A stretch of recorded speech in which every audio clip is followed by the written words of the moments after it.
French President Emmanuel Macron will address the nation today after the ousting of the country's prime minister. Yesterday's historic no-confidence vote of Michel Barnier has left France without a functioning government. Macron now faces the critical task of naming a replacement capable of leading a minority government in a parliament where no party holds a majority. ABC News foreign correspondent Tom Soufi-Burridge joins us from just outside Paris. Tom, what's the latest here? So we've seen a flurry of meetings throughout the day, political meetings, key figures going to the Elysee Palace in Paris. I mean, effectively, that's the presidential palace. I mean, effectively, there's a deep sense of political crisis here, Diane. And what's different this time around, after that historic no-confidence vote last night, which brought down the government, is that French politics is deeply fragmented and polarised. So you've got parties on the far right, the National Rally Party of Marine Le Pen doing very well, but you've also got parties on the far left also that did well in the parliamentary election in the summer.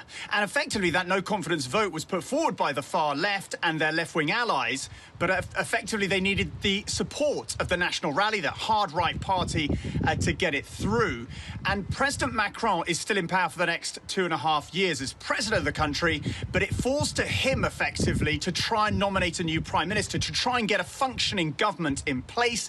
All the while, French debt is incredibly high, about 120% of GDP. That's very, very high. So, look, there's a sense of political crisis. Macron is trying, with his allies, to try and get a prime minister in place, but it won't be easy. And really, there's no obvious way out of this political crisis right now.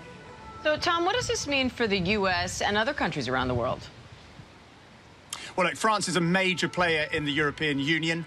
It is a major player in Europe in terms of helping Ukraine.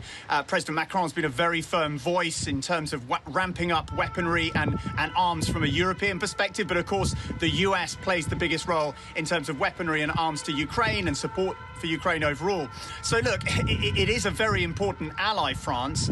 Of course, France is also, like all other nations around the world, looking towards President-elect Trump and what he might do and what he might say on the global stage. But look, it doesn't help. Europe itself needs a stable, strong France. It's a key player at the heart of Europe. Right now, France is in a sense of paralysis, politically speaking. And again, you know, because this political system here is so fragmented at the moment, there is no obvious solution to this, and that is why President Macron, the president of France, is going to take to the airwaves at 8 p.m. local time tonight to address the nation.